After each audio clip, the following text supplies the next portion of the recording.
उपसभापति जी, आज ये आईएमसी बिल और डेंटिस्ट बिल दोनों के बारे में सभी सदस्यों ने अपने बहुत ही विवेकपूर्ण विचार रखे और कुल मिलाकर के जो हाउस का एक मत ऐसा बना कि वह बिल की कुछ शंकाओं के साथ इस बिल को पारित करना चाहते हैं। इसके स्पिरिट के साथ वो खड़े हैं। जो सभी विचार सबके आए हैं बहुत महत्वपूर्ण विचार हैं और उन विचारों का समावेश ज़्यादा से ज़्यादा हम लोगों ने इस बिल में भी करने का प्रयास किया है। सबसे पहले तो हम समझ लें कि इसका उद्देश्य क्या है। इसका उद्देश्य है, एक तो मल्टीप्लिसिटी ऑफ एग्जाम्स को हम समाप्त करना चाहते हैं।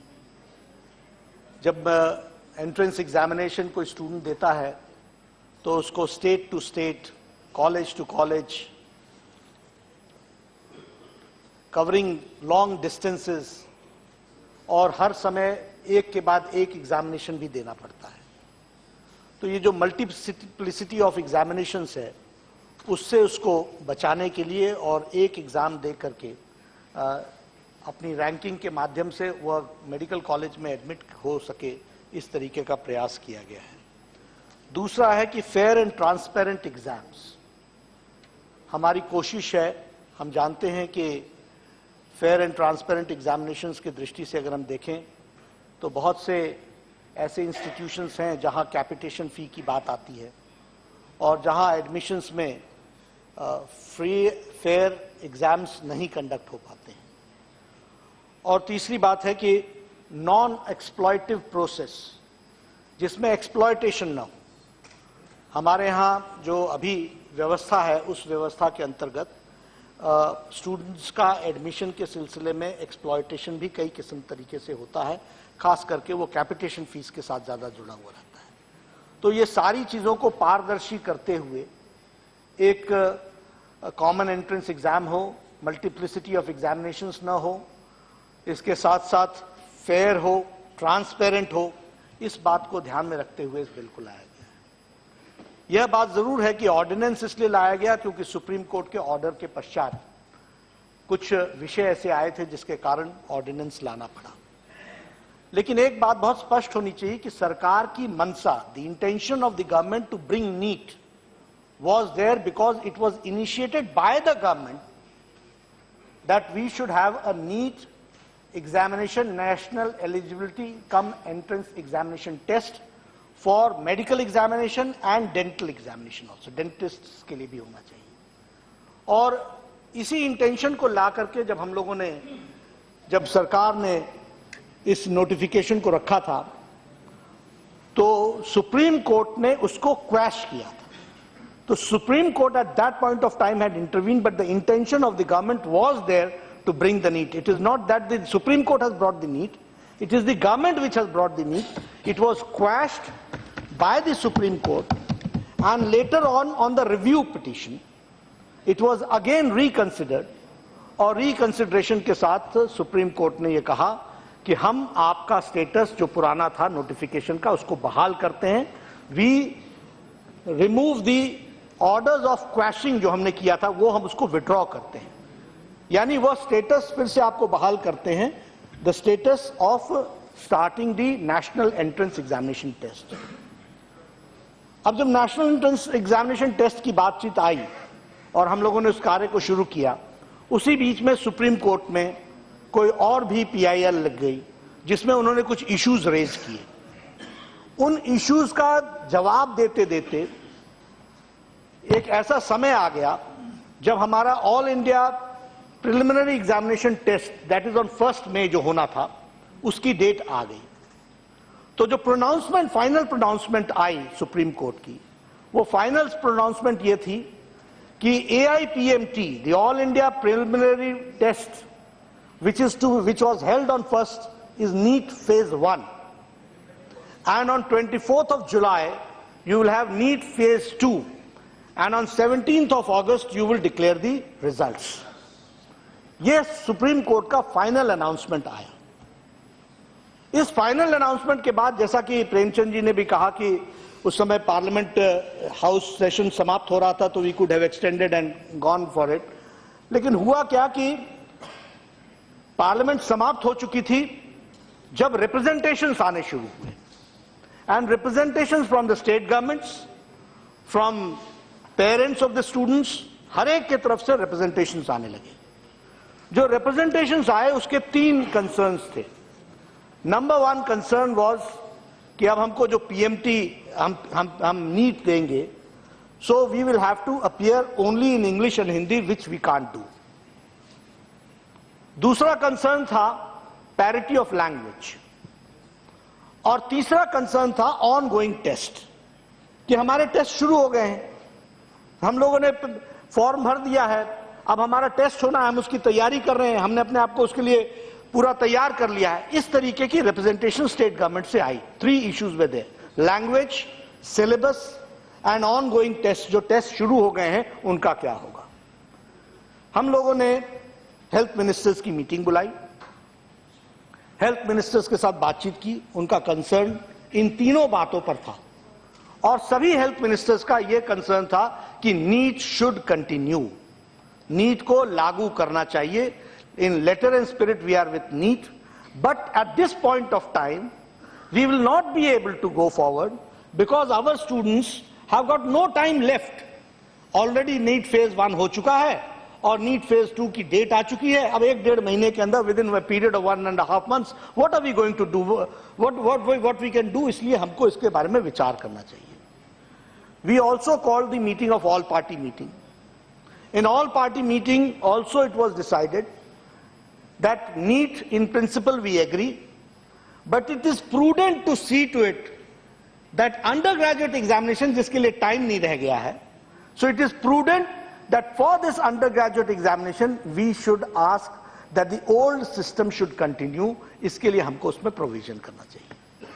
जब ये बात आई सबके तरफ से, तो फिर गवर्नमेंट ने इस बात को ध्यान में रखते हुए ऑर्डिनेंस लाने का तय किया, और वो ऑर्डिनेंस में जहां हम कॉन्स्टिट्यूशनल स्टेटस दे रहे हैं नीट को, वहीं सिर्फ हम ये कह रहे हैं कि for the period of under graduate examination for 16 session of 16-17 the old systems can be adopted by the states, they can adopt the old systems for the states. और आगे चल करके पोस्ट ग्रेजुएशन का भी जो दिसंबर में होना है, that will be held under NEET examination. तो ये कुल मिलाकर के इसका जो लीगल एस्पेक्ट है वो इतना ही है कि we give a constitutional status to the NEET examination for MBBS seat and for dental seats, but at the same time we also see to it that undergraduate examination of 2016-17 session can continue in the old system, where and the ongoing test जो state governments के हैं वो दे सकते हैं, वो उसके लिए opt कर सकते हैं जो उनको ऑप्ट करना है। ये ऑप्ट करने के पश्चात लगभग 16 स्टेट्स ऐसे हैं जिन्होंने स्टेट एग्जामिनेशन को ऑप्ट किया, और ऐसे ही लगभग 15 स्टेट्स ऐसे हैं जिन्होंने नीट फॉलो कर लिया, और कुछ यूनियन टेरिटरीज हैं जिसमें से कुछ ने नीट फॉलो किया, कुछ ने स्टेट एग्जामिनेशन फॉलो किया। तो ये हम लोगों ने एक प्रोविजन दिया जिस प्रोविजन के तहत उनको ये लाभ मिल सका और वो एग्जामिनेशन दे सके, उसको वो पूरा कर सके। अब जो कुछ भ्रम है वो थोड़ा सा मैं उसको क्लियर करना चाहूंगा। एक तो जो ऑल इंडिया कोटा है 15% का, वो that all India quota is by the judgment of Supreme Court in a Pradeep Jain case where pan India students होने चाहिए, और जिसके बारे में मेहताब जी भी कह रहे थे कि they have students in Orissa, from Kerala, from Northeast, from other places, so that 15% stands as it is. जो state quota है it remains 85% as the state quota is. That is not going to be disturbed. That will remain with the state. What we are going to do, what the NEET is going to do is that we will write out the name of the candidate, successful candidate, the name, the domicile, that is to which state he belongs, the rank, the all India rank of his, and the percentile. These things will be narrated and that will be sent to that respective states. Now in that respective states, according to caste, creed, color, caste, creed and backwardness and other aspects, उस पर आप decide कीजिए आपका reservation quota क्या होगा, subject to the recommendations of the other provisions being given. उसको ध्यान में रखते हुए आप अपना रिजर्वेशन कोटा आप अपने आप तय कीजिए और उसके अनुसार आप उसको दे सकते हैं। अब जैसे तमिलनाडु का विषय आया, तो Tamil Nadu is getting the benefit because of this ordinance, otherwise this need would have been in force, number one. Number two, we are not going to touch the state the state quota. The Tamil Nadu students will be competing among themselves in Tamil Nadu only. We will be submitting all the domicile of ranking of Tamil Nadu students to Tamil Nadu only.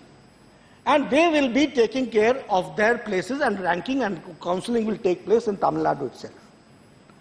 So we should be very clear, उसमें कोई दिक्कत की बात नहीं है। अब एक बात है, वो है स्टैंडर्डाइजेशन ऑफ सिलेबस। वो स्टैंडर्डाइजेशन ऑफ सिलेबस के लिए जो हम, एक तो थोड़ी सी मैं क्लैरिटी कर दूं कि एमसीआई एग्जाम नहीं ले रही है। अंडर ग्रेजुएट का एग्जामिनेशन हमारे सीबीएसई ले रही है, और जो पोस्ट ग्रेजुएशन का एग्जामिनेशन है वो नेशनल बोर्ड ऑफ एग्जामिनेशन ले रहा है। There is no MCI taking the examination, it is the CBSE which is taking the under graduate examination.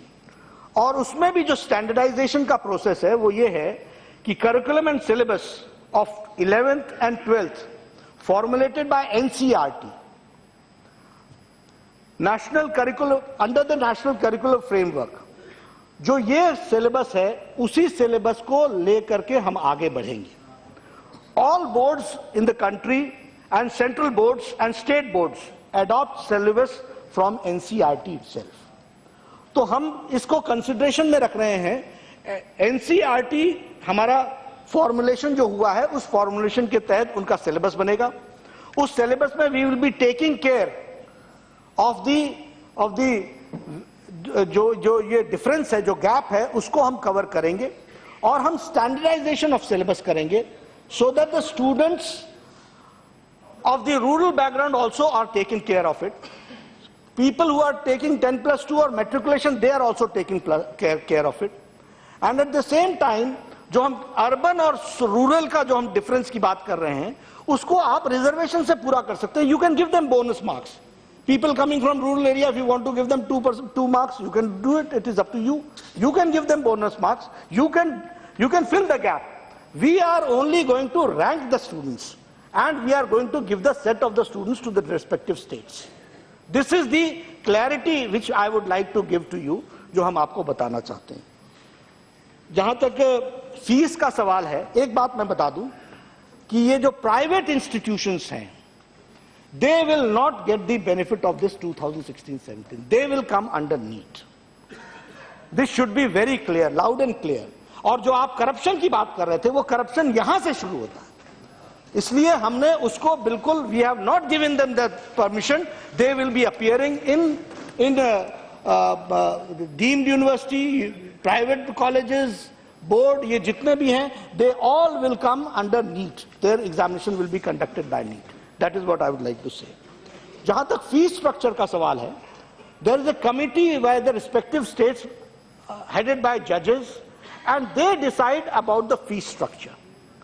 About the private medical colleges, government medical colleges we do it, but the fee structure के बारे में जो बातचीत की गई वो government medical colleges इसको हम करने की कोशिश कर रहे हैं। तो इस तरीके से लैंग्वेजेस की बात आपने की। लैंग्वेजेस में what we have done, that we have written letters to respective states that give us a detailed report of the last 3 years, the students who have given the examination, under which language they have opted for examination. And all those examination को हम देख करके, हम ध्यान में लेकर के, हम जो रीजनल लैंग्वेज होगा उसमें हम उनकी व्यवस्था करेंगे कि उनका एग्जामिनेशन हम उसी में लें। So language is not going to be a problem. That is what I would like to say. ये जो आपने कहा कि कोई 5 राज्यों के लिए दे दिया और उसके लिए नहीं दिया, ऐसा कुछ नहीं है। ये इस तरीके का कुछ नहीं है।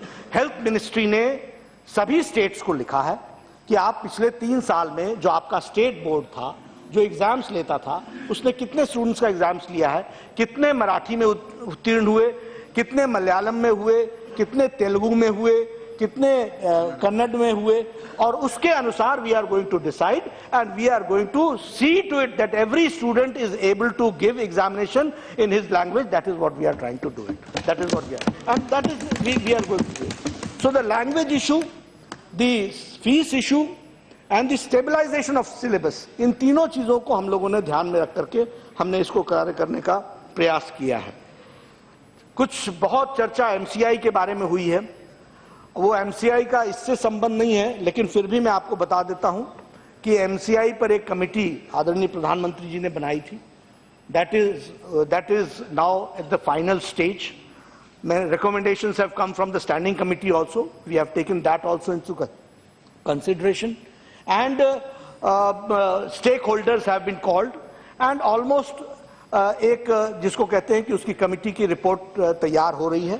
Accordingly we will go forward. We have the concern, as your concern is there, we take the concern into cognizance, and accordingly steps will be taken. That is what I would like to assure you. जहां तक MCI का सवाल है, इसलिए मुझे लगता है कि आज जो हमने करने का प्रयास किया है इस बिल के माध्यम से, वो एक तो इसको कॉन्स्टिट्यूशनल स्टेटस नीट को देने का प्रयास किया है, डेंटल स्टूडेंट्स को और मेडिकल एग्जामिनेशन को. दूसरा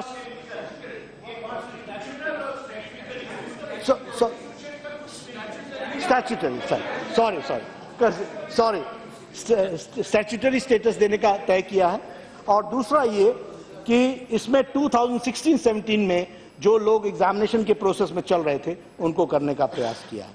मुझे पूरा विश्वास है कि मैंने जो आपके कंसर्न्स थे इस एग्जामिनेशन के साथ साथ उसको क्लियर करने की कोशिश की है. आप सबका मुझे समर्थन मिलेगा. मैंने कहा था मैं कम शब्दों में इस बात को रखने का प्रयास किया. प्रेमचंद्र